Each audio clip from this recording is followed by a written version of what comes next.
माँ दुर्गा सप्तशती का 5वां अध्याय। 5वें अध्याय में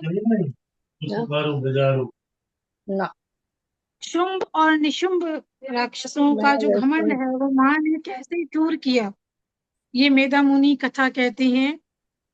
माँ दुर्गा देवी का ध्यान करते हुए मेधा मुनि कहते हैं कि प्राचीन काल में शुंभ और निशुंभ नामक जो असुर थे, उन्होंने अपने बल के घमंड में आकर दोनों ने इंद्र के हाथों से उनके राज्य को छीन लिया।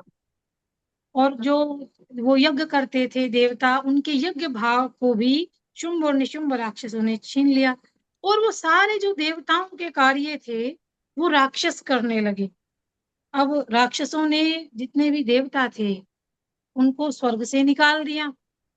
सब देवता अब माँ जगदम्बा की शरण में जाते हैं और देवताओं ने देवी माँ के आशीर्वाद को याद किया। चतुर्थ अध्याय में जैसे वो वर मांग लेते हैं माँ से कि माँ, जब हम तुम्हें याद करें तब आप हमें दर्शन देना। तो आज जब शुंभ निशुंभ ने देवताओं को निकाल दिया है, उनके सिंहासन को छीन लिया है, तो सभी माँ जगदम्बा की शरण में जाते हैं देवी देवता, और माँ के उस आशीर्वाद को याद करते हैं जो देवी माँ ने वर दिया था कि जब जब तुम मुझे याद करोगे तुम्हारे संकट मैं दूर करूंगी।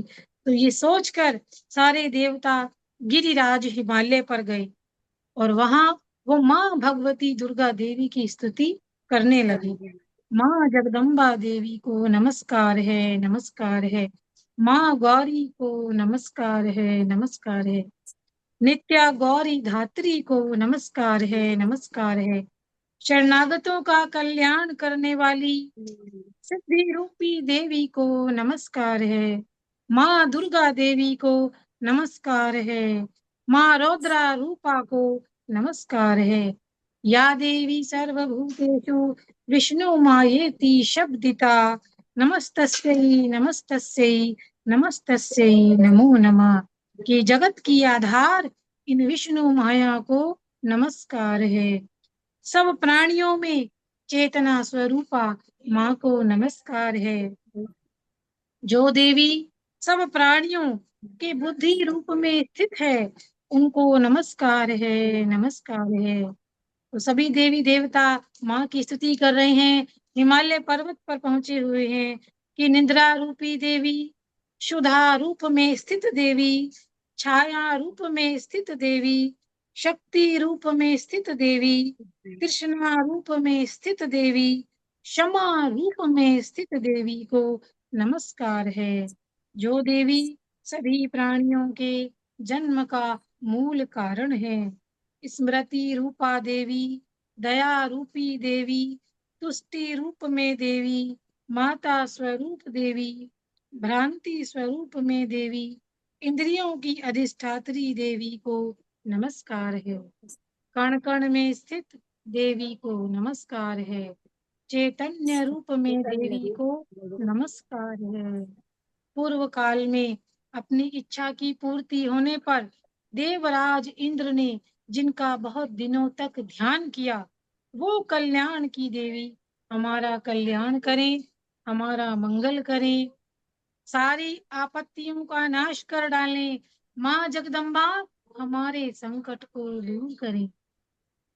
जो भक्ति से विनम्र पुरुषों द्वारा सिमरन किए जाने पर तत्काल ही सब संकटों का नाश कर देती है, वो देवी माँ हमारे संकट दूर करें।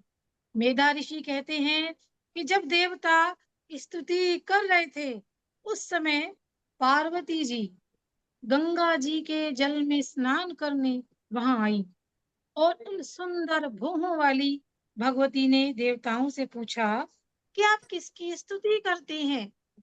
माँ पार्वती जी वहां जल में स्नान करने आई और देवताओं से पूछ रही हैं कि आप किसकी स्तुति करते हैं। तब उन्हीं के शरीर कोश से प्रकट हुई शिवा देवी, माँ पार्वती के शरीर कोश से प्रकट हुई शिवा देवी बोली, शुंभ राक्षस और से त्रस्त युद्ध में निशुंभ से हारे हुए ये देवता यहाँ इकट्ठे हुए हैं। ये देवता मेरी ही स्तुति कर रही हैं। ये शिवा देवी जो उस समय प्रकट हुई, वो बोले कि ये देवता मेरी स्तुति कर रही हैं। मेरी स्तुति। अम्बा जी का नाम कौशिकी कैसे हुआ?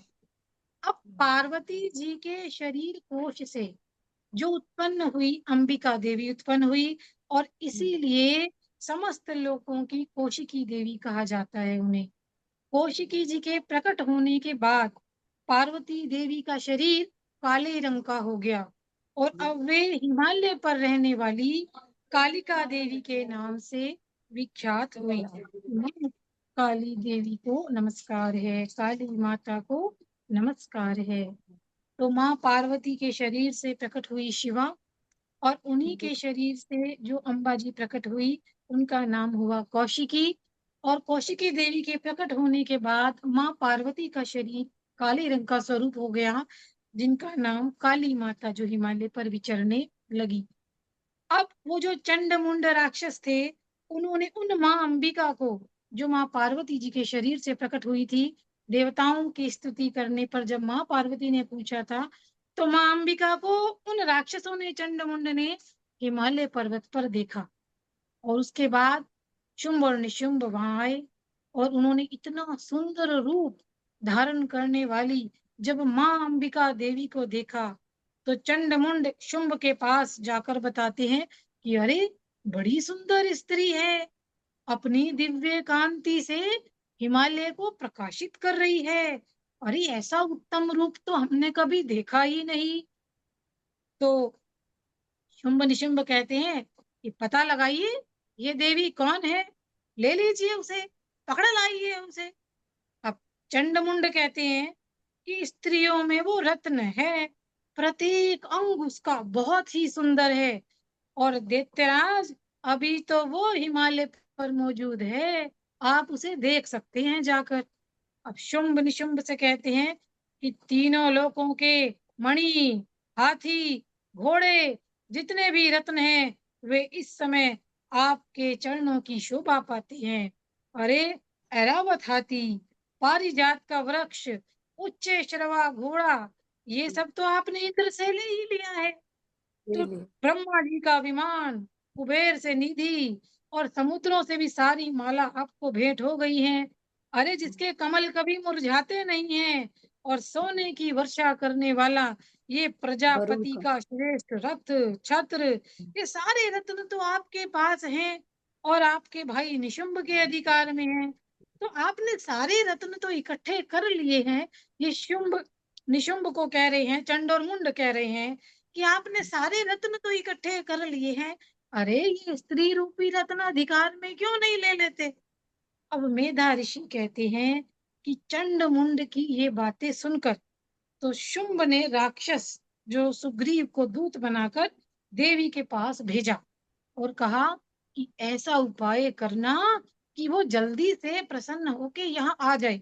लाते अब आज। दूत देवी के पास गया और बोला, दैत्यराज शुंभ इस समय तीनों लोकों के परमेश्वर हैं, मैं उन्हीं का भेजा हुआ दूत हूँ। शुंभ निशुंभ की तारीफ करता है वो।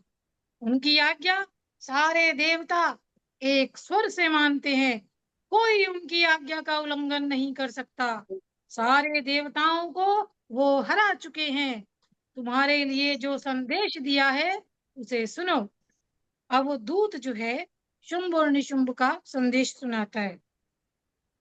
कहता है, संदेश में लिखा है, संपूर्ण त्रिलोकी मेरे अधिकार में है, देवता मेरी आज्ञा में चलते हैं, यज्ञों के भाग में अलग अलग भोगता हूँ, सारे रत्न मेरे अधिकार में हैं, इंद्र के वाहन ऐरावत हाथी को भी मैंने छीन लिया है, और क्षीर सागर का मंथन करने में जो उच्च श्रवा घोड़ा प्रकट हुआ था, वो भी जो है मेरे पास है। देवताओं ने मेरे पैरों में पकड़कर उस घोड़े को मुझे समर्पित कर दिया है। गंधर्वों और नागों की सारी वस्तुएं मेरे पास हैं। और देवी, हम लोग तुम्हें स्त्रियों में रत्न मानते हैं, तुम हमारे पास आ जाओ, क्योंकि रत्नों का उपभोग करने वाले तो हम ही हैं। अब चंचल कटाक्षों वाली सुंदरी, तुम मेरे भाई निशुंभ की सेवा में आ जाओ। शुंभ देवी को महल में आने के लिए कहता है, मेरा वरण करने से तुम्हें महान ऐश्वर्यों की प्राप्ति होगी। अपनी बुद्धि से विचार कर तुम मेरी पत्नी बन जाओ। अब जगत जननी माँ ये सुनकर अब दूत को समझाती है और मन ही मन मुस्कुराती हैं। और माँ दुर्गा देवी, माँ अंबिका जो हिमालय पर विचर रही थी, माँ कहती हैं, दूत तुमने सत्य कहा है, इसमें तनिक भी झूठ नहीं है। शुंभ तीनों लोकों का स्वामी है, निशुंभ भी पराक्रमी है, पर जो प्रतिज्ञा मैंने की है उसे मैं मिथ्या कैसे करूं? वही मेरा स्वामी बनेगा जो मुझे संग्राम में जीत लेगा, मेरे समान बलवान होगा, मेरे अभिमान को चूर कर देगा। देवी कहती है कि शुंभ निशुंभ यहाँ पधारे, मुझे जीतकर मेरा पानी ग्रहण करें, विलंब क्यों? अब दूत को बड़ा आश्चर्य होता है, ये देवी तुम घमंड में भरी मेरे सामने ऐसी बातें मत करो। तीनों लोगों में ऐसा कौन सा पुरुष है जो शुंभ निशुंभ के आगे खड़ा हो सके? देवता भी नहीं ठहर सकते, तो तुम तो स्त्री हो और वो भी अकेली। अरे मेरे ही कहने से शुंभ निशुंभ के पास चलो। देवी ने कहा, तुम्हारा कहना ठीक है, शुंभ बलवान है, निशुंभ पराक्रमी है, किंतु प्रतिज्ञा मैंने कर ली है।